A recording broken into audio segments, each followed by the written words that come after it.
Bem, irmãos, bom dia a todos, a paz do Senhor Jesus Cristo, amém? Para todos os irmãos que estão aqui na igreja, que estão assistindo pelo nosso Facebook, nós estamos dando início aqui à aula de hoje da Escola Dominical, amém? Mais um domingo para a gente poder aprender um pouquinho mais da Palavra de Deus, né? Como os irmãos sabem, nós iniciamos, hoje é o terceiro domingo que nós iniciamos o estudo do livro de Atos dos Apóstolos. Irmãos, eu tenho certeza que vai ser uma bênção, já está sendo.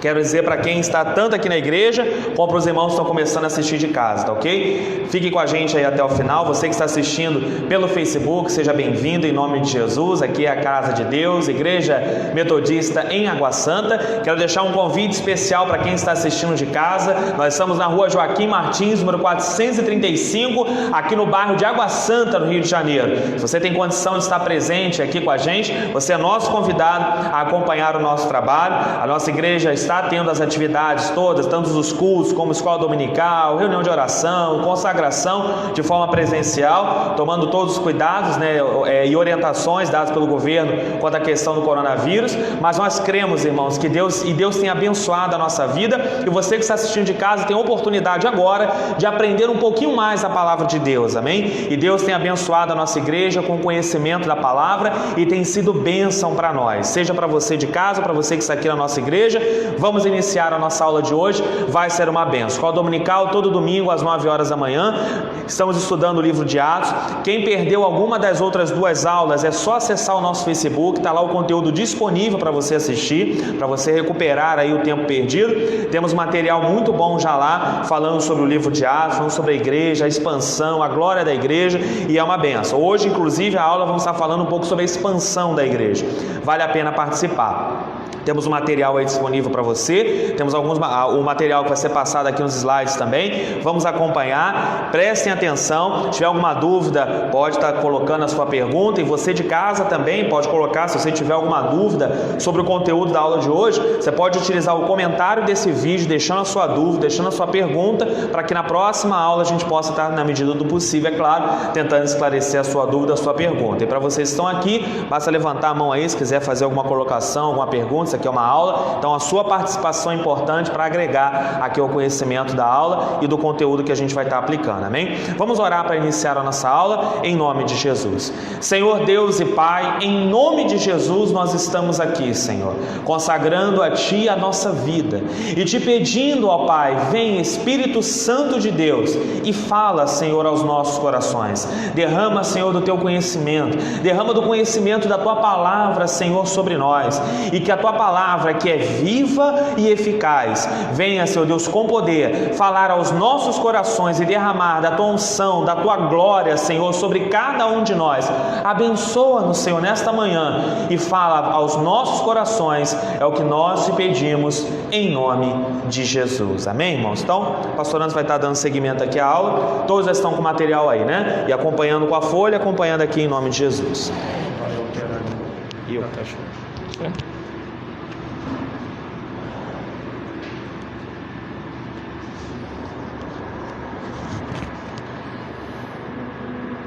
Pai de Cristo, bom dia a todos, amém?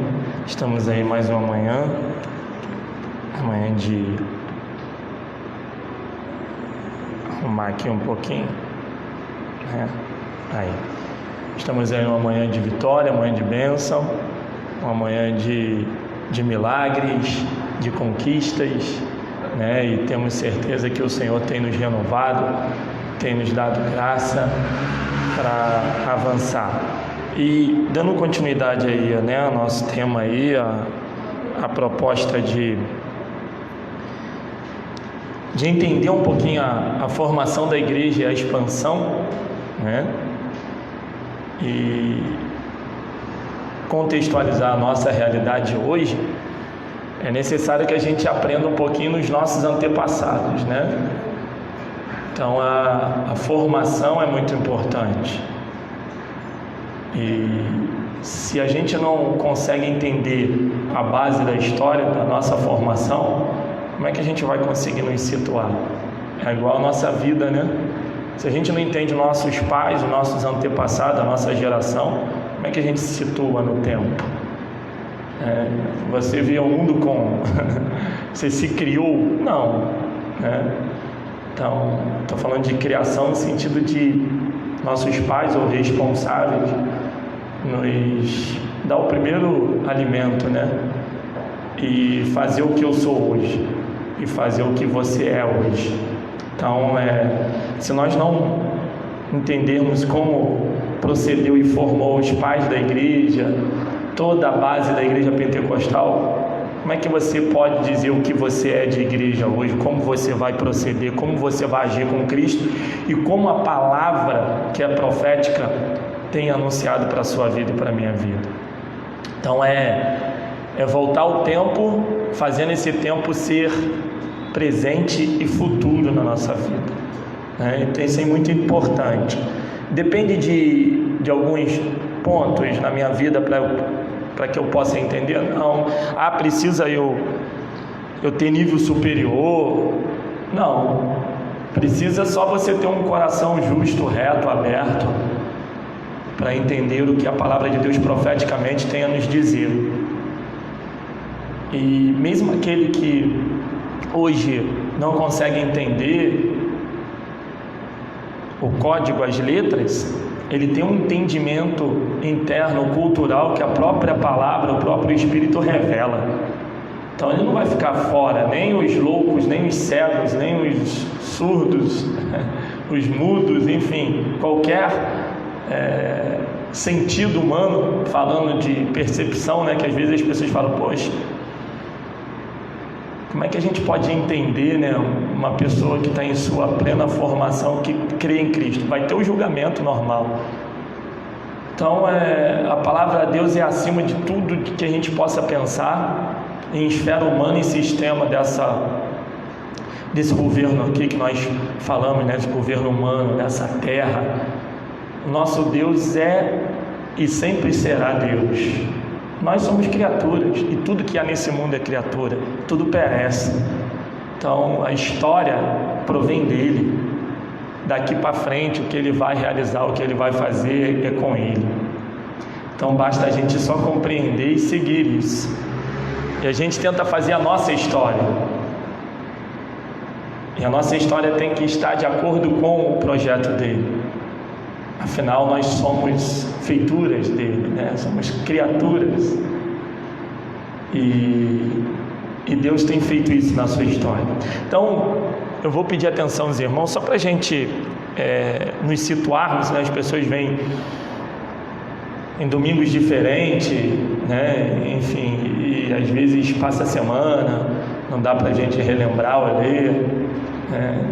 A gente já avançou um pouquinho da página 7 em diante, do capítulo 7, melhor dizendo, do livro de Atos. Hoje a gente vai tentar chegar até o 15, resumidamente posicionando, mas a maior parte desse estudo é a gente em casa durante a semana, pegar um pouquinho do livro, da história, do livro de Atos, ler, para que a gente possa entender ou compreender melhor. Então, só didaticamente, pediu, né, o nosso amado DJ, não, pastor, que é isso? Ele não é DJ, é operador ali do som e do áudio, foi o pastor que falou, né? Presbítero aí, nosso amigo. Peraí, volta lá, rapaz, você está ansioso, tu já até avançou. Vamos lá. O Ministério de Ensino da Igreja, né? Eu não sei se o pessoal de casa consegue também visualizar ali, Leandro, consegue, né? É o Ministério de Ensino da Igreja, né? Que está à frente e capacitando esse trabalho da Escola Bíblica Dominical. A igreja do início, como nós falamos, a igreja pentecostal, a igreja formadora, a igreja inicial, é a igreja do fogo, do Pentecoste. Nesse fogo a ação do Espírito Santo, a descida do Espírito Santo. Falamos que ela inicia logo quando Cristo ascende, né? Quando Cristo ele tem uma proposta de 50 dias após a ressurreição dele, e aqueles 10 dias ali que ele ainda está ali com, aproximadamente, tá, irmãos? Data histórica antiga aproximada. Igual a pesquisa dessas pesquisas aí, né? Tantos percentuais a mais e menos, sempre erra. Tanto para mais quanto para menos, sempre estão errando. mas então as datas históricas antigas, elas são aproximadamente. Então, assim, 10 dias após Jesus estar ali, falando ainda sobre a sua ressurreição, a festa de Pentecostes, e aí ele ascende, determina que fique em Jerusalém, e aí vem o Espírito Santo sobre a vida deles. Então, isso é uma marca de reunião da igreja, foi o que a gente colocou ali, nós colocamos aproximadamente 33 depois de Cristo, e vai até 35 ali, essa primeira fase, né? Essa primeira fase que marca com a chamada de Estevão, pregação, a chamada, o momento de Estevão. Dali em diante é o que nós vamos falar, que é a expansão. Então a formação, né, como a gente diz aí, né, tomar corpo, forma, esse período aí está em ebulição. Esse período está, não vou dizer primeiro amor, porque o primeiro amor está até hoje, mas está em processo de formação e um processo de criar casca, né? O couro nas costas dos discípulos e dos apóstolos. E é uma marca a partir dessa descida do Espírito Santo, que nós falamos nas primeiras aulas, Atos 1:8. Esse ajudador, esse auxiliador, a quem vai te garantir, aquele que vai te dar força, né? vai fazer com que você não tema a morte, né? Vai fazer com que você não tema nenhum obstáculo. E nós vimos isso, o doutor Lucas, o historiador, o narrador, quer mostrar isso a nós, descrevendo os atos do Espírito Santo, como alguns chamam o livro, o Atos dos Apóstolos, ou Atos do Espírito Santo. Na verdade é a formação, né, da igreja, a expansão e a glória que vem até hoje dos atos desse Espírito. Então, Leandro, por favor, né? Aí, passando no segundo slide aí, a gente, vamos lá, ao vivo. Tecnologia é assim, né? Vamos aguardar ali o segundo slide. Esse aí, o começo. Falamos do começo, não está aí na sua apostila de hoje, isso é só um registro de memória, buscar de semana passada, das outras aulas. Você tem aí, eu vou só mexer aqui no microfone, eu acho que eu vou me posicionar de lado, ele vai dar certo. Não sei se vai dar microfonia. Não, tá bom. Assim, pronto, beleza. O começo, Atos 1, vai do versículo 6 a 8, né? Mais ou menos nós colocamos ali as referências para que vocês em casa possam também, e as aqui os nossos irmãos estudando. A igreja iniciou sua história com o movimento. A que se diga que nós tiramos essa referência, não sei se o Leandro colocou aqui no finalzinho. O secretário é muito bom. Na página da sua apostila aí no finalzinho tem o autor, História da Igreja Cristã, São Paulo, editora Vida, tá? Quem quiser, eu indico aí, é muito bom. Vamos lá. A igreja iniciou sua história com um movimento de caráter mundial no dia de Pentecostes, 50 dias após a ressurreição e 10 dias quando Cristo ascende, durante o tempo em que Jesus exerceu seu ministério.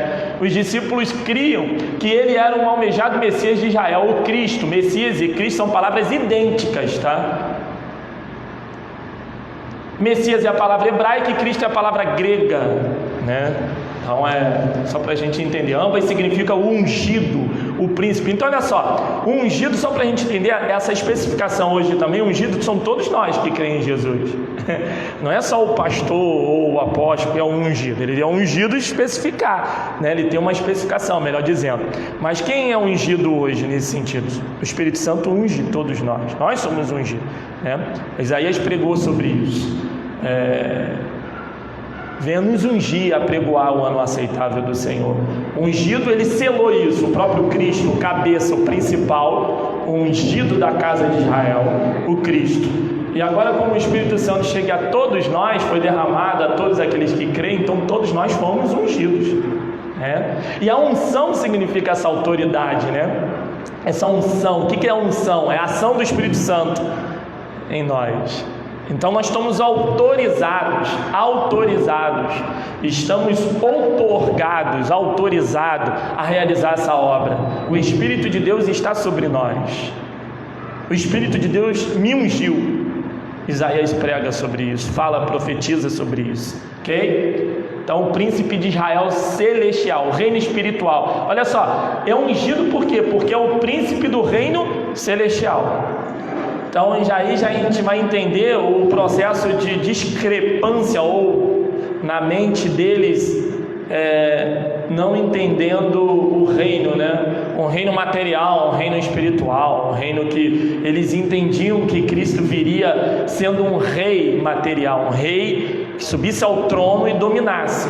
E a proposta do ungido é um reino espiritual, a proposta do ungido é um reino celestial. Já havia uma discrepância na mente deles, eles não conseguiam entender, mesmo que o Espírito de Deus viesse a agir na vida deles. Então, mostra que eles com o coração fechado, eles quem?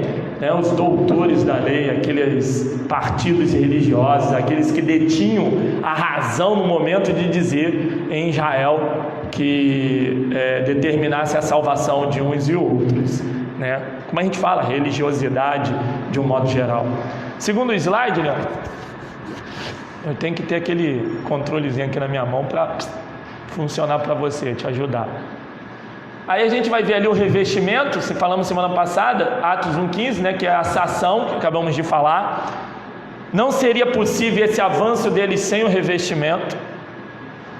O efeito desse tríplice revestimento iluminar a mente dos discípulos, eu não vou ler tudo, só vou resumir também para a gente ganhar tempo. Compreender que esse reino não era um império político, eu falei, tá vendo? E na terceira, aquela manifestação revigorou todos, repartindo com eles o fervor do Espírito. Olha, é impressionante esses 3 pontos da ação do Espírito, se revestir uma parede que estava ruim, como foi feito ali agora, está bonito, o pastor falou que é o muro das lamentações, não é, né?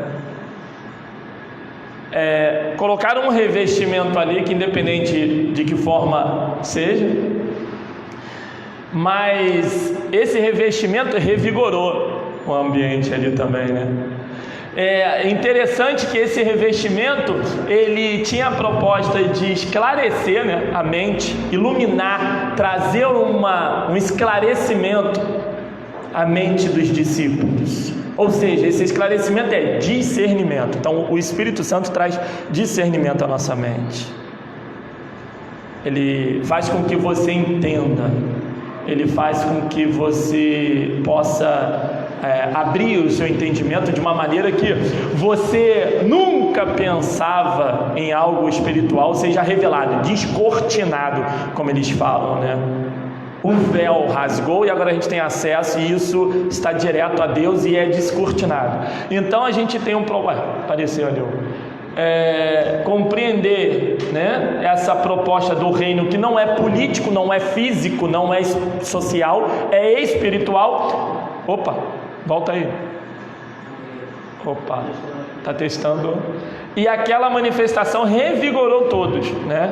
Então Só passar para baixo. Já tá? Obrigado. Então aquela manifestação revigorou todos. Aponta para lá ou para cá? Então vamos lá, aquela manifestação revigorou todos, repartindo com eles o fervor do Espírito. Desde o derramamento do Espírito, naquele dia, a comunidade daqueles primeiros anos foi chamada com muita propriedade a igreja pentecostal. Tá bom? Então pentecostal não é porque eu pulo do cambalhota, tem revelação, fala em língua estranha. Pentecostal porque parte da festa do Pentecoste, eles esperam a descida do Espírito Santo, sela esse pacto e aí carinhosamente chamam de igreja pentecostal. Tá bom? A questão dos dons, né, e do pentecostalismo, como nós chamamos hoje, é outra história, tá? Mas deixa isso para um outro momento. A localização, a igreja teve seu início na cidade de Jerusalém, isso é importante. O primeiro ponto ali é Jerusalém, o foco são os judeus, né? E daí a importância que vai discorrer toda a história, essa arrogância, né? Essa arrogância que eles criam, que é só eles, é para eles, num primeiro momento. Evidentemente, nos primeiros anos da sua história, as atividades da igreja limitaram a cidade aos arredores de Jerusalém, como se fosse aqui Rio de Janeiro e Nova Iguaçu, um pouquinho antes, né? Como se fosse aqui cidades bem próximas, ou então bairros que a gente possa chamar aqui no Rio de bairros, mas fosse cidades ao redor ali, né? Muito próximo. Se a gente estivesse comparando assim o Rio de Janeiro com Israel, nossa, nem dá para comparar ali Jerusalém com o Rio, é muito pequenininho, então é como se quase, vamos dizer, o bairro aqui, Campo Grande já era uma cidade para eles ali, muito distante, aqui 1 hora quase, né? 1h30. Então é assim para a gente entender. Então era mais isso.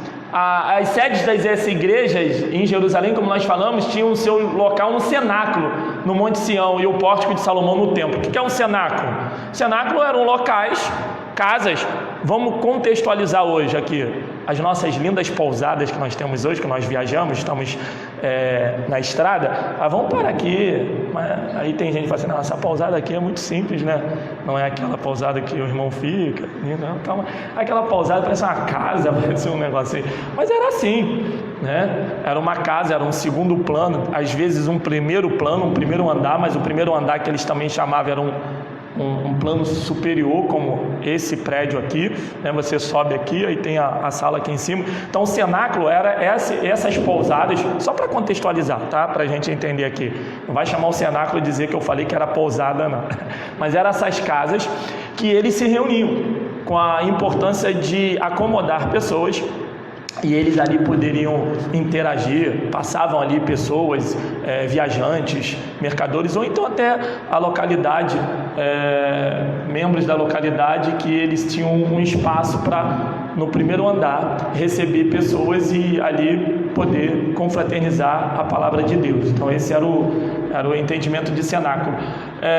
O pórtico de Salomão, no templo, aquele templo de Herodes, a parte de fora, uma varanda, era um espaço grande, é como se fosse a casa, né, do Leandro, um casarão assim, aquele varandão assim para frente da casa, saindo de um quarto, né? Aí eles se reuniam ali também num segundo plano, num primeiro plano. Então o pórtico do templo de Salomão era um espaço reservado da parte do leste de Jerusalém, frontal assim, da lateral, e eles se reuniam ali para falar também, dentro do templo, para falar da palavra. O templo, ele tinha uma especificação muito, não deu para trazer a imagem, na próxima a gente traz, muito interessante, porque é como se fosse o tabernáculo. No tabernáculo você entra, imagina que essa igreja é um quadrado, tá? É o tabernáculo, e aquela porta ali era a entrada principal do tabernáculo. Até chegar à tenda, a tenda era aqui. A tenda era aqui nesse púlpito, como está aquela mesa. A tenda ficava ali com a mesa dos pães, a arca ficava lá dentro, como se fosse lá no batistério ali. E assim, esse espaço aqui do tabernáculo, chamava pátio, era onde eles também poderiam fazer o sacrifício na entrada lá da pia, do altar. O templo foi mais ou menos, não estou comparando, mas o templo, e aquele templo ali, chamado templo ali também, né, no templo ali, templo de Herodes, eles entravam e tinham esse espaço que eles chamavam de feira, né, onde eles negociavam, onde eles dialogavam, onde eles refletiam muitas coisas. E os discípulos eram muito pegos ali, pregando. Estevão foi apedrejado, foi pego ali nesse espaço do templo. Por isso que eles eram levados rapidamente ao Sinédrio, que era a cúpula que ficava lá dentro do templo, o espaço mais reservado do templo, né? Ficava ali a cúpula dos homens da lei, dos mestres da lei, julgando e analisando, né? Então, essa feira foi onde Jesus viu eles vendendo e coisa e tal, e foi dentro dessa parte do pátio, desse espaço. Então, assim, o pórtico de Salomão, então, tinha esse espaço onde eles refletiam, onde eles analisavam a palavra ali. Era o tempo que eles tinham, a igreja era essa. A igreja, a concepção de reunião não é esse templo maravilhoso que nós temos hoje, né? Então, a localização era mais ou menos assim. Os seus membros, né, como eu falei no início, os judeus da época dividiam em 3 classes. Está ali as classes dos judeus: os hebreus, os judeus gregos, chamados gregos helenistas, a gente vai explicar isso rápido, e os prosélitos. Os hebreus eram todos aqueles antepassados que vinham da Palestina, das gerações anteriores, verdadeira raça dos israelitas. Toda a formação a partir de Abraão, né?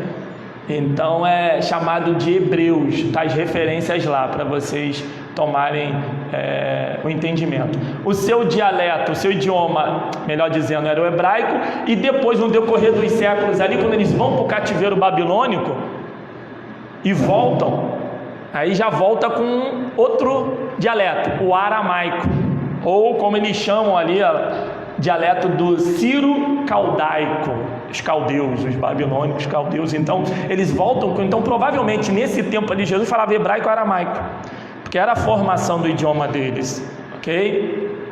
Os judeus gregos ou helenistas são aqueles assim das raças, né, das suas descendências.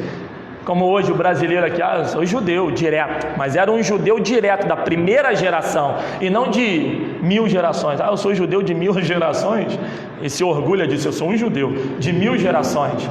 Então judeu grego ou helenista porque a partir do Alexandre o Grande, quando o Império Grego toma conta da humanidade, a partir, né, de 300 e pouco antes de Cristo, Alexandre o Grande domina toda a região, todo o império, e aí quem não é grego, quem não fala grego passa a falar, então a gente chama de helenista, isso é aula de história, tá? Então a gente passa a falar que são os helenistas, né? Então a cultura grega passa a falar, por exemplo, o brasileiro passa a falar o grego, a cultura é internalizada, então a gente é considerado um grego helenista. Então o judeu grego, o judeu helenista, por isso que Paulo fala assim, não há grego nem bárbaros, não é que ele estava falando com os gregos, ele estava falando com os judeus, que era grego, né? Nesse sentido, da língua, do idioma, da cultura. Era esse tipo também, está lá em Atos 2,9, os descendentes judeus da dispersão, quem, né, teve aquela saída, eles dispersaram, foram para outras nacionalidades, assumiram a cultura, e aí, mas eu tenho raiz, eu tenho descendência, isso é importante. E os prosélitos, quem são? Atos 6,5, eram pessoas descendentes dos judeus, aí sim, os quais renunciavam ao paganismo, aceitavam, não eram descendentes de judeus, as quais renunciavam ao paganismo, aceitavam a lei judaica e passavam a pertencer ao judaísmo, submetendo-se os homens ao rito da circuncisão. Então isso é importante, não é os gentios ali, eram os prosélitos. Então como é que essa igreja está formando? Essa igreja está formando assim, os grupos são formadores assim. Quem é que Paulo, Pedro vai discutir, vai guerrear no livro de Atos e nas epístolas? Com essa formação. Quem é que crucifica? Essa formação. Quem é que discute, né, com eles? Essa formação. Quem são que mata a priori? Esses. E a gente vai vendo isso. Adiante a gente tem os líderes. Quem são os líderes? Na primeira nós falamos, Pedro tomava a iniciativa de pregar, né? Tudo acontecia com o resultado da prontidão de Pedro em decidir, a facilidade de expressão, de seu espírito de liderança. Quem é que colocou Pedro líder? Não, foi o Espírito Santo. Então essa liderança é assim. O que é ser líder hoje? Essa liderança que a gente tanto discute, não é uma liderança, isso é um outro ponto, não é para agora, mas é uma liderança não colocada, imposta, é uma liderança desenvolvida. Não é uma liderança inata, é uma liderança desenvolvida. Você não nasce líder, não tem cargo de líder aí fora, ninguém convoca, ninguém vê o teu currículo chamando, convocando por uma empresa dizendo assim, aqui está, a gente está precisando de líder. Não, líder você se desenvolve, faz. A habilitação, né? Uma habilidade, você desenvolve, você apresenta as suas habilidades, suas competências, e isso é desenvolvido na medida que você tenha a sua chamada, a sua vocação, a sua responsabilidade. Por isso que tem muitos gestores e diretores que não são líderes. Por isso que a gente sempre fala assim, você está diretor, você não é. Eu sou professor, eu sou mestre. Então tem gente que bate no peito com a pandemia, batia, né, na sua arrogância hoje não é nada, está vendendo qualquer coisa. Menos ele era aquilo que ele pensava ser. Então a liderança, o espírito de liderança de Pedro, ele desenvolve na medida que o espírito o capacita. E a responsabilidade, a vocação é despertada nele, como em outros. Pedro parece não, é o primeiro a ser líder na igreja, né, na sua formação. O governo numa igreja pequena, todos da mesma raça, todos obedientes à vontade do Senhor, todos na comunhão do Espírito, pouco governo humano era necessário. Não tinha liderança imposta. Vamos classificar Pedro como líder. Não, o Espírito Santo compartilhava isso. E não era só aqueles que se se intitulava pregador do evangelho como liderança. Tinha aqueles anonimatos também que faziam a obra, ok?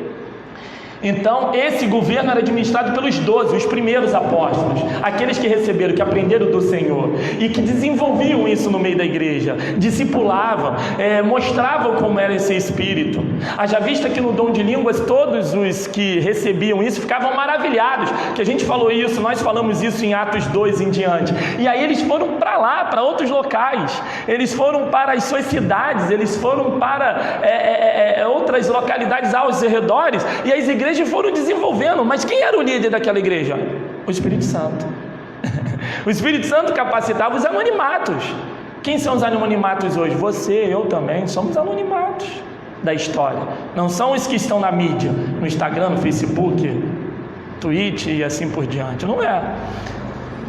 A igreja do Senhor, ela não se faz muitas das vezes de, como a gente pensa, de pompa, né, e de muitas coisas de visibilidade, mas ela se faz com o poder do Espírito Santo. É a ação do Espírito Santo que age no meio da sua igreja. A igreja é dele, o poder é dele. As doutrinas, isso é importante porque o que eles entendiam logo no primeiro momento que nós falamos? Primeiro momento, o primeiro ponto maior era o caráter messiânico de Jesus, aquele Messias que nós falamos. O que eles tinham em mente quando eles receberam do Senhor? Levar essa mensagem. Qual mensagem? Do Messias. Que Messias? Um reino espiritual, um reino celestial. Num mundo muito político, num mundo muito formador de partidarismo naquele tempo, do judaísmo. O judaísmo misturado com o Império Romano, casado com o sistema político. Sacerdotes casados com o sistema político.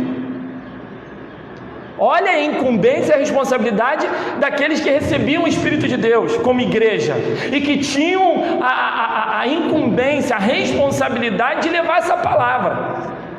Então, qual era a mensagem?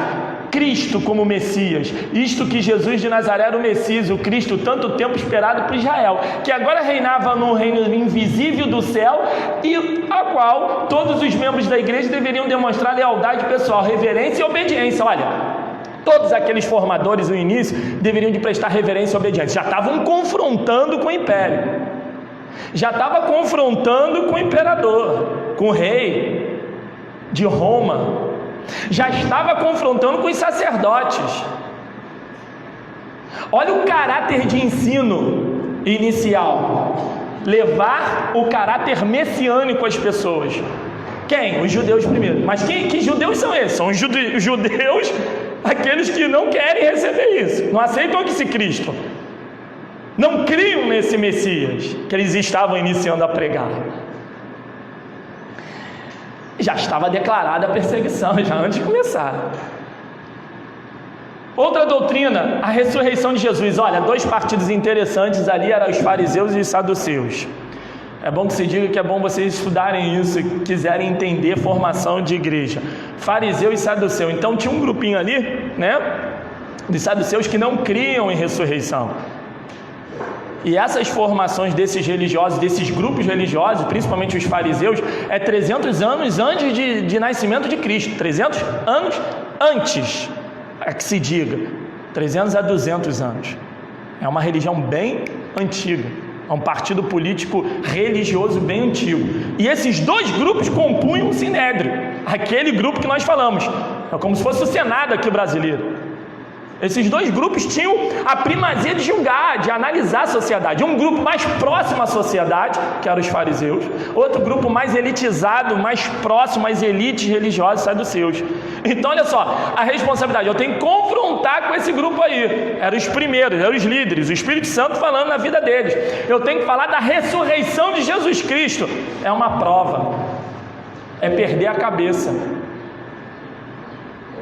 O intuito de servir a Jesus Cristo na formação da igreja não é para o seu benefício próprio, não é para o seu bem-estar, não é para o seu status pessoal.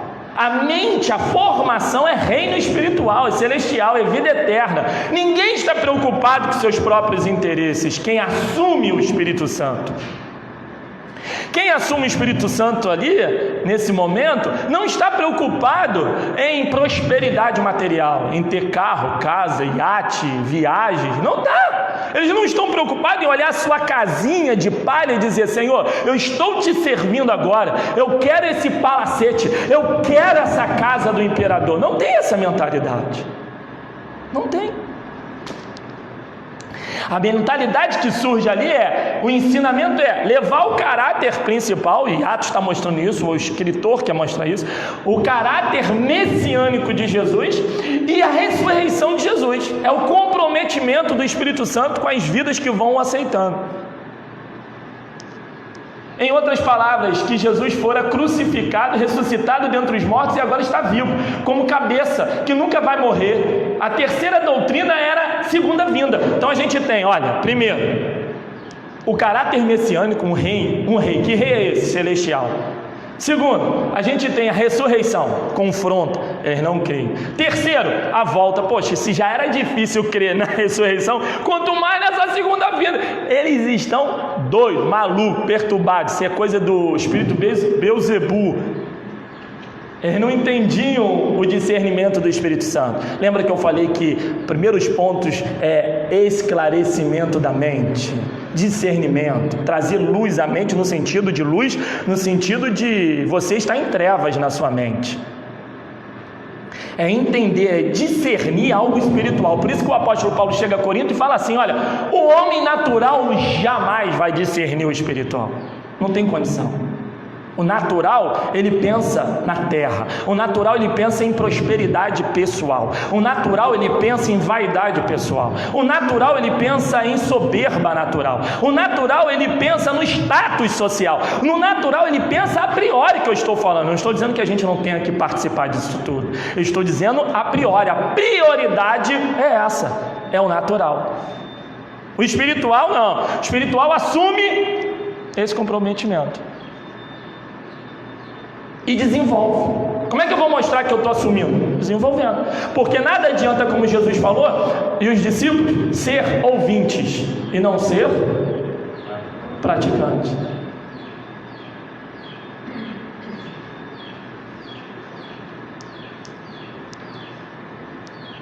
Qual era essa prática? Está ali, ó, 8º ponto que a gente falou da igreja, logo na formação. Seu testemunho evangélico. Por que é evangélico? É um testemunho do evangelho, da boa notícia. Não está na apostila ainda. Não está na nossa atualidade ainda. Está ansiosa querer ler isso aí. Lê em casa. Estou brincando. Jesus, segura esse relógio. Ele não parou o sol, a gente pode orar para parar o relógio aqui, pastor. De todos que estão no seu pulso, no celular e esse aqui. Aí a gente vai ficar sem ver o relógio. Estou brincando.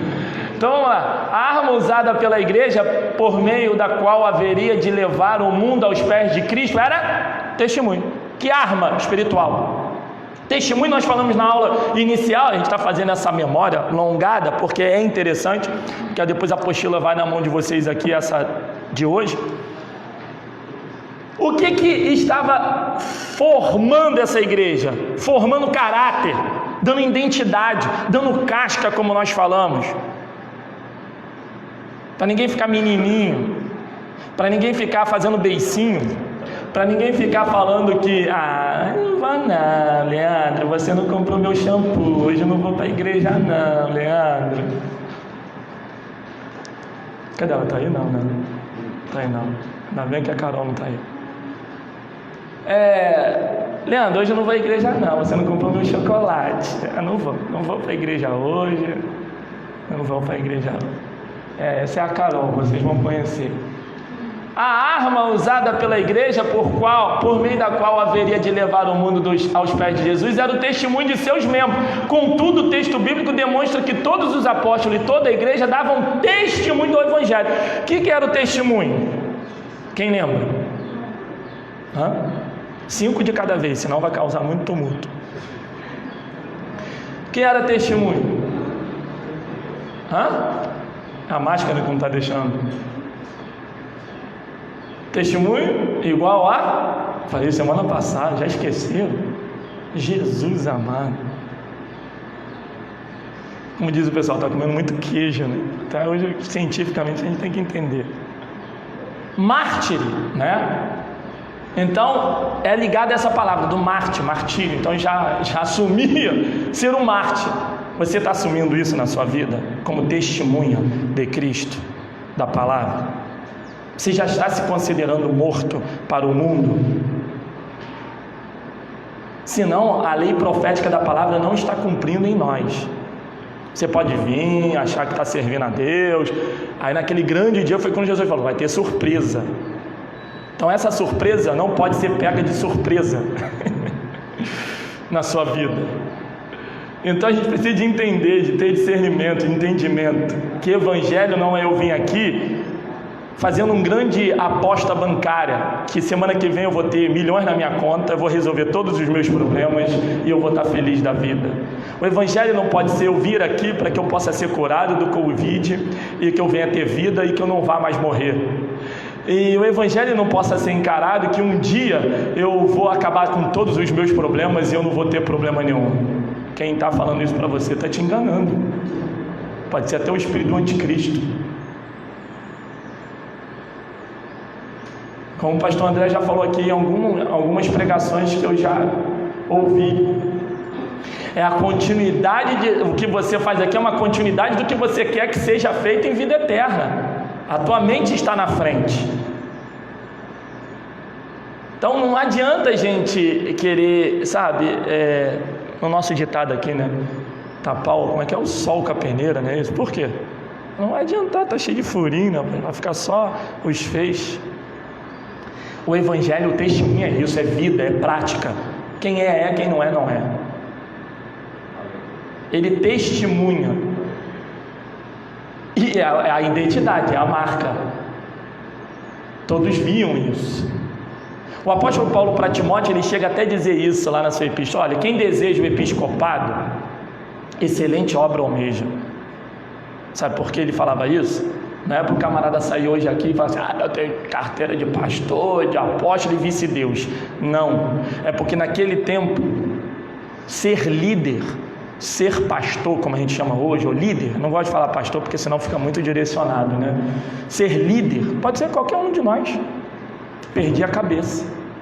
Testemunha, era morto, era mártir, era réu. Então, quando alguém se despontava, Paulo falava isso a Timóteo, porque Timóteo já estava com medinho, né? Provavelmente, quando Paulo já estava em Roma nas últimas das últimas, para ser crucificado. E ele fala assim: olha, Timóteo, venha, levanta, não despreze o dom que há em ti, animando ele por tudo. O evangelho não vai acabar, eu posso morrer, não está preso o evangelho, é o Espírito de Deus, está em você. Olha a tua avó Lode, tua mãe Eunice. Ele vai começando a mostrar a base do discipulado, do evangelho, da vida. E ele diz o seguinte: olha, quem deseja o episcopado, excelente obra. Episcopado, o líder, né? O bispo daquele momento, que tinha a responsabilidade de assumir o caráter da igreja, da reunião, e se dispor, colocar a cabeça a prêmio. Ele diz: olha, excelente obra almeja, deseja. Por quê? Senão, isso é testemunho. Só apresenta quem tem essa vocação, quem tem essa chamada, essa responsabilidade. Então eles diziam: você realmente é um convertido, você realmente está transformado, você realmente é um testemunha, você perdeu a sua cabeça já. Então por isso ele diz: quem deseja, quem tem isso no coração, excelente obra almeja. Hoje não, hoje talvez N de coisas que a gente não vai perder tempo para falar. E aí, será que acabou? Acho que acabou, né, Leandro? Já acabou, acho que não pula direto para o outro não, né? Pula, peraí, é que o sistema aqui estava ruim. Os milagres vão mostrando isso, as operações de maravilhas, é o sobrenatural que acompanhava, nós falamos isso, que testemunhava. O único problema da igreja é que é isso, pastor, tinha problema, tinha defeito, tinha, como você tem, como eu tenho. O único problema, o único defeito deles era o seguinte: com todas essas maravilhas na formação, tinha defeito. Eles querem deixar isso para mostrar que nós somos imperfeitos. Quem é perfeito? Cristo. A ação do Espírito Santo é perfeita na sua vida, mas nós temos pecado. Precisamos ser dependentes a todo momento. A história, a formação da igreja quer mostrar isso para a gente. Não é oba-oba não. Do modo geral, a igreja dos primeiros dias não tinha faltas, era poderosa na fé, no testemunho, pura, seu caráter abundante no amor. Entretanto, seu defeito era a falta de zelo missionário. Permaneceu em seu território quando deveria ter saído para outras terras, lembra? Atos 1:8, não cumpriu. Esse era o defeito deles, achar Pedro e os primeiros líderes judeus ali, tudo, que eles eram só para eles, só na igreja de Jerusalém, só naquele momento ali. Não estavam discernindo ainda o avançar do Espírito Santo, o cumprimento, a proposta, não estavam conseguindo entender, estava muito além da imaginação deles. Talvez a gente não entenda a proposta ainda nesse caminho do que Deus quer hoje, à frente, muito além ainda, os nossos conflitos, nossos problemas, nossas crises, tudo que a gente vive, a nossa geração, nosso momento, talvez esteja muito além ainda do que Deus queira mostrar daqui a séculos e séculos e séculos e séculos. Foi necessário o surgimento de severa perseguição, para que se decidisse ir às outras nações e desempenhar esse modo da sua missão mundial. Foi o que aconteceu mais tarde. Está aqui na sua mão aí, Aí, pula para a apostilinha agora. Bonitinho aí, Igreja Metodista em Água Santa, Departamento de Ensino, Escola Dominical 2/8. A igreja em expansão. O pastor não tem não? Tirado do pastor? Tá vendo? Isso não pode acontecer. Faz isso comigo, irmão. Não, eu vou ficar queimado aqui, não vou voltar mais. Obrigado, irmão, pastor Raimundo.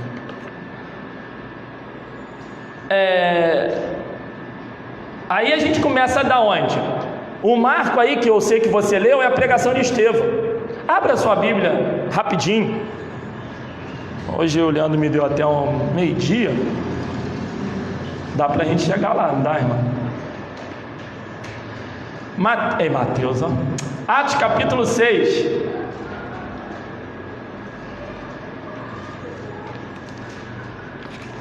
Tô vendo que a gente não vai acabar isso esse ano não, né? Esse estudo aí vai até final do ano. Tô brincando. Mas é assim mesmo, irmão. A gente não pode fazer uma escola, né? Uma escola que a gente não abra a Bíblia, não é perca de tempo, não estude, né? Por exemplo, tem pessoas, irmãos, que quando acorda, o neurônio está em aquecimento, pastor. Entendeu? Aí a pessoa, tá. Eu conheço uma que pede tudo, tipo assim, uma irmã que pede tudo pro namorado. Pega a escova lá, não sei o que eu tô para pentear, mas se bobear, pede até a mãe para escovar o dente. Ela não consegue raciocinar para escovar o dente. Ela não sabe que acordou ainda. Conhece? É bom a gente falar assim por parábolas, porque os irmãos não podem entender. Jesus falou isso, por parábolas. Não é desprezando os irmãos que estão aqui, mas é necessário.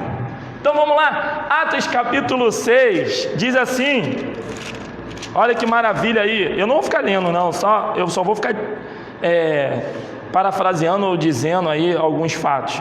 Há uma escolha no momento que há um problema. Há uma reclamação das viúvas, né, dos judeus gregos, que estão dizendo que elas estão sendo prejudicadas, aqueles tais grupos que nós falamos, descendentes. Não estão repartindo, não estão fazendo a distribuição direitinho e tal, papapá. Então foi o seguinte, está tendo briga, está tendo guerra. Aí os discípulos que não estavam vendo que a igreja estava crescendo, tem um discernimento, faz o seguinte, olha, então é melhor a gente ficar só com a parte da liderança, do ensino, para quem foi chamado. E essa parte social, essa parte administrativa, essa parte do controle, o que o Espírito Santo fez? Da mesma forma que falou a Moisés, vamos repartir com homens inteligentes, sábios, bons administradores, com discernimento, para que eles possam ser capazes de nos dar informação, supervisores, para que eles possam nos dar informação e a igreja cresça, avance. Olha que exemplo de liderança e de boa administração.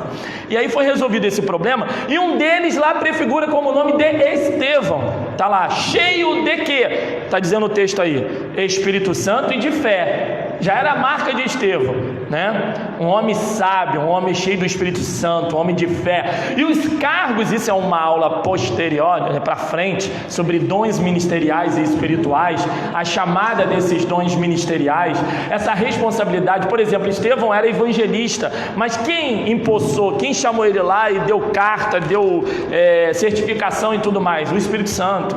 Os cargos, né, esses cargos que a gente chama, né, ou as funções ministeriais, eu gosto muito de chamar de dons ministeriais, funções ministeriais, que nós temos na igreja primitiva, nessa igreja do pentecostal e da sua primeira formação, não era burocrático, não era institucional, era pela ação, pela habilidade que desenvolvia. E quem dava testemunho? A comunidade.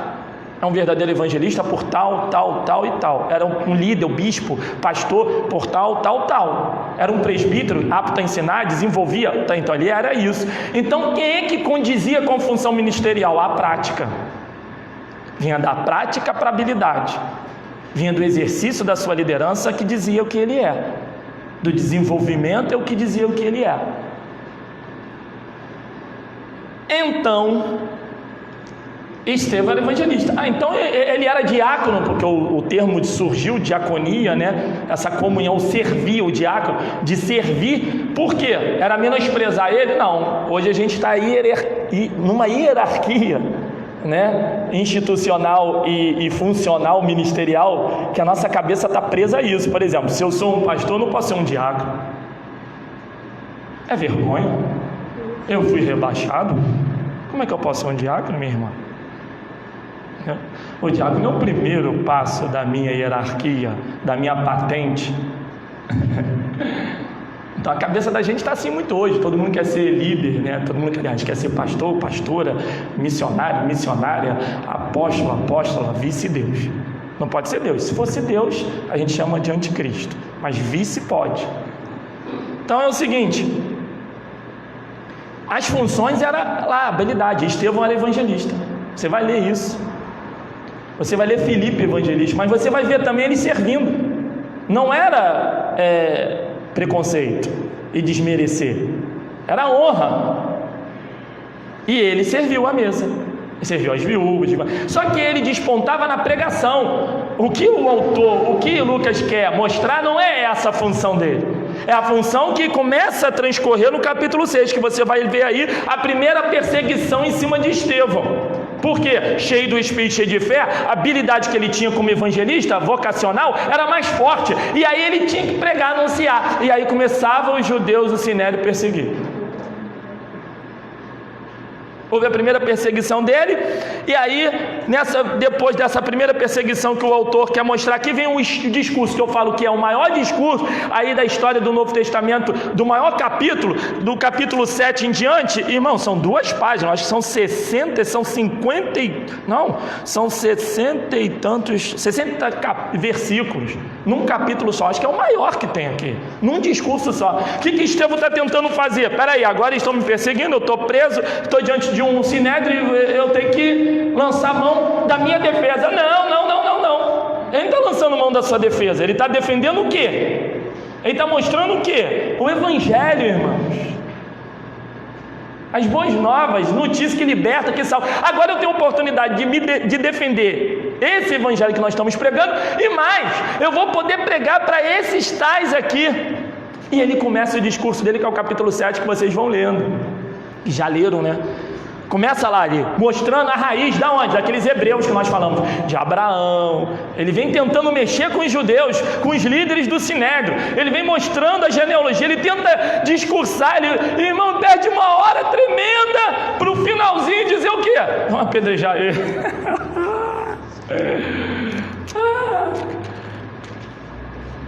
Lucas mostra um capítulo 7 com 60 versículos, para no final dizer assim, olha, ninguém está aguentando esse discurso, o Espírito Santo está incomodando, mata esse homem. Aí começa a peregrinação dele, né? Primeiro parte do apedrejamento, leva ele para um andar, amarra as mãos, os pés, joga ele de frente, ele bate, estatela, não morre, fica agonizando. Aqui o livro de Atos, Lucas não mostra muito esses detalhes, mas o que vai mostrar? A história, como é o apedrejamento, são fases. E aí depois ele vai, não estando muito bem ainda, taca ali algo no peito dele logo, um pedregulho logo para ver se ele sossega, também não, e ele fica, mas antes disso ele vê o céu aberto, irmão. A glória de Deus, aguardando o milagre. Ele não sente a parte física. A cabeça dele não é um reino político, é o testemunha. É o primeiro testemunho, o primeiro mártir que está mostrando, o que Lucas está mostrando aqui, que viria pela frente. Se você está sendo perseguido, se eu estou sendo perseguido, dá glória a Deus, irmão. Pelo Evangelho, tá? Não é pela sua má conduta ou pela sua... ou por aquilo que você está cometendo, não. Pelo Evangelho. Por você estar lutando de querer ter integridade em meio à corrupção. Por você estar lutando em ter postura espiritual em meio a uma disfuncionalidade, né? Sem tamanho aí que a gente está vendo na sociedade mundial. Que o errado é o certo, que o certo é o errado, essas coisas todas, inversão de valores e tudo mais. Então, para que você possa dar testemunho, saiba que você vai ser o grande alvo. É igreja, você é igreja, eu sou igreja. Então há uma luta dentro, interna e externa. Por enquanto aqui a luta é só interna. O Império Romano não está fazendo nada até agora. Essa perseguição de Estevão é interna. Eles burlam um monte de processo porque já apedrejam um cara sem justificativa, não leva a julgamento, mata o camarada. E não tem lei nessa sociedade, não é? Está tudo assim, como a gente está falando, não tem lei, não tem justiça, não tem nada. Não fica abismado, porque nesse tempo aqui também não tinha não, e não vai ter. Para a certeza do Evangelho não tem razão social, política e da justiça humana. A gente pode até recorrer, lutar, esbravejar, tentar modificar alguma coisa, mas o que é profético, o que tem que acontecer, vai acontecer. Você pode colocar 513 deputados nesse país, servos de Deus, não vai mudar a história profética. O que tiver que acontecer, vai acontecer, mesmo sendo no social, mesmo sendo na sua responsabilidade civil, mesmo você tendo que ter voz na sociedade, mesmo você sendo cidadão e lutando pelos seus direitos de falar, de exercer sua cidadania, tudo isso, mas o que é profético não muda. Estevão fez isso, Paulo tentou também, mostrou isso. É só para você se acomodar e dizer o seguinte: olha, realmente, eu dependo do Espírito Santo de Deus. Por mais que você ache inteligente, fale assim: não, antes tem que ser o presidente da República. Não vai adiantar. A Carol já riu. E eu vi ela com máscara rindo, porque o Espírito de Deus me mostrou. Olha lá, ela rindo, viu? Então é o seguinte, não vai adiantar, porque quem é que está... Vou representar aqui, né? Não, vou fazer o seguinte, já estou com a palavra, por que eu vou levantar o texto? Quem é maior que esse texto profético? Então o que Jesus disse vai acontecer, creia. Não fique preocupado, estressado, amedrontado. O que a gente tem que fazer é o quê? Nos fortalecermos, nos prepararmos, entendermos que mesmo exercendo a nossa cidadania, nós vamos ter perseguição. Invisível e invisível. Por quê? Porque a gente está lutando por um reino político, não é isso? Não, nós somos súditos de um reino espiritual, celestial. E as nossas armas, elas não são carnais, elas são espirituais. Quando Paulo diz isso aos Efésios, ele já está lá na frente, a gente já está na frente, né? Porque a gente ainda vai falar da conversão dele. Ele ainda não se converteu, irmão. A gente ainda vai fazer a conversão dele e vai explicar.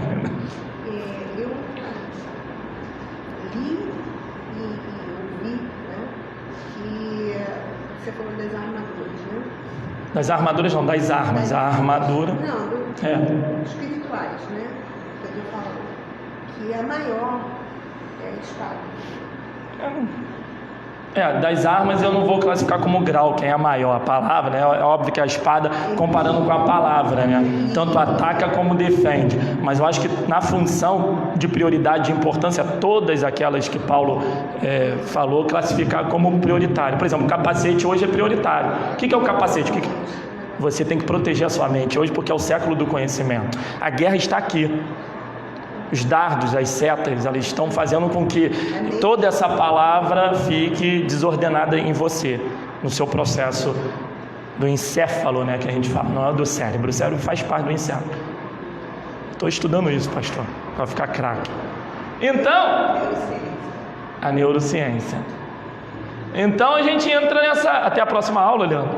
Já estamos na próxima aula. Então, aqui é a formação. Veja bem, a importância agora da época. Nessa época decidiu-se importantíssima questão: se o cristianismo deveria continuar como obscuro, como a obscura seita judaica, ou se deveria transformar-se em uma igreja cujas portas permanecessem para sempre abertas a todo mundo. Quando se iniciou esta perseguição, a proclamação do evangelho estava limitada à cidade de Jerusalém, as aldeias próximas. Os membros da igreja eram todos israelitas por nascimento ou por adoção, como nós falamos, né? O idioma prosélito. O idioma usado em assembleia palestina era o hebraico e o aramaico. Contudo, em outras regiões bem povoadas, a língua usada era o grego. Quem dominava ainda, naquele momento ali, era a língua grega, porém o Império Romano, né, ele bebe na fonte dos gregos, né, ele assume toda a responsabilidade. Inclusive, essas historinhas que nós aprendemos em ciência, né, da formação dos planetas Júpiter, Marte e tal, é grego, é romano, né, repaginado do entendimento grego, ok? Dos deuses gregos. Então, tudo isso aí representa uma ideia de Deus romano, né? A ciência nossa, tudo que a gente tem é grego e romano, tá? Todo na área da ciência, quanto na área da literatura, toda a nossa formação, né? Então vamos lá, estágios da expansão. Aí, pedagogicamente, o que o pastor pediu está aí, né? A gente está sempre colocando uma forma pedagógica para que a gente possa entender, ok? Tá faltando uma aqui, irmã. Vocês estão falhando comigo aqui, para a irmã aqui, esposa, primeira dama, esposa do pastor. Vamos lá. A pregação... já termino aqui, né? Já foi a hora, por isso que o Leandro está incomodado ali me fazendo entender, eu não vi a hora. Olha só, eu vou deixar essa expansão, né, que é os passos, e vou deixar a questão de todos os pontos, justamente porque a gente vai dividir mesmo, a gente não vai acabar tudo de uma vez, para o próximo domingo, que aí já dá ideia para vocês lerem. Eu estou com a apostila na mão de vocês para que vocês leiam em casa, para facilitar, tá bom? Então essa expansão, que é a pregação de Estevão, quando eu marquei aqui, o primeiro passo que tem as referências, e a primeira perseguição aí, e Saulo está vendo essa perseguição de Estevão, ele sendo apedrejado, ele está lá embaixo, nos últimos versículos, vendo, né, o apedrejamento e aceitando. O capítulo 8:1 começa, porque nós falamos, não vai por mal, não, vai por bem. Essa perseguição é forçada pelo Espírito de Deus, né? E aí o que acontece? Bum! Eles começam a dispersar em cidades próximas, levando o Evangelho, e o poder de Deus começa a partir do capítulo 8, 9, 10, 11 e 12, e aí a gente marca uma história aí da expansão, e vamos até o Concílio de Jerusalém, que é o capítulo 15, né? Tem uma historinha aí para começar, do capítulo 8 até o 15, muito interessante, está aí na apostila, é só você ler em casa, já vai chegar aqui semana que vem para a gente poder dialogar e discutir, tá bom? Então que Deus abençoe, até semana que vem, muito obrigado pela participação de vocês. Amém, irmão. Já vai encerrar, quero só relembrar aqui aos irmãos o seguinte: ainda tem conteúdos importantes sobre esse estudo que a gente está fazendo. Qual é a dica e o recado que eu deixo para todos? estejam presentes nas próximas aulas. Todo o conteúdo está disponível no Facebook, você pode revisar. Essa apostila você leve para casa, mas não é para levar para casa, dobrar e deixar guardado dentro da Bíblia não, irmãos. É para dobrar, pegar e depois revisar, reler, né? Até para que você possa, na medida possível, poxa, alguma coisa que você não viu, que você leu e quer esclarecer, quer tirar uma dúvida, você pode estar trazendo isso na próxima aula, para a gente ter essa interação e essa participação de todos. Ainda tem algumas aulas que nós vamos estar fazendo sobre o livro de Atos. É um livro interessantíssimo, histórico para o conhecimento, né? Na verdade, é o único livro histórico do Novo Testamento, então tem muita coisa boa para a gente aprender. Quero deixar esse pedido para vocês. Na próxima aula, esteja presente. Nossa aula começa às 9 horas, precisa começar no horário, para o conteúdo, a gente ter tempo para aplicar o conteúdo. Então, peço a todos que tenham interesse em participar, que querem crescer, que querem aprender da palavra de Deus, seja com a gente na próxima aula. Eu falei aqui semana passada, esse conteúdo aqui não fica devendo nada aos melhores seminários que você encontra por aí. Vale a pena, em nome de Jesus, participar e principalmente sem pagar um centavo, né? Porque é um conteúdo que a gente está aplicando para quem assiste pelo Facebook em casa, e Deus com certeza vai abençoar muito as nossas vidas, amém? Vamos orar para a gente encerrar a aula de hoje. Semana que vem, todos 9 horas da manhã aqui, amém? Senhor Deus e Pai, em nome de Jesus nós agradecemos, Senhor. Te damos graças pelo ensinamento que o Senhor tem nos dado da Tua palavra. Meu Deus, abençoa a vida de cada um aqui, que cada Pai tenha o conhecimento da Tua palavra, Senhor Deus, guardado no coração, para que venha dar frutos para Ti, Senhor. Que a Tua palavra, Senhor Deus, seja ministrada em nós, através desse ensino, através, Senhor Deus, da capacitação que vem do Senhor para nós. Abençoa cada um, Senhor, e que o Teu conhecimento, Pai, venha cada vez mais crescer dentro de nós, através da Tua palavra, em nome de Jesus, amém? Para você que está em casa, fique com Deus. Daqui a pouquinho começa o culto da manhã, seja com a gente, com a Santa Ceia do Senhor. Deus abençoe a todos em nome de Jesus.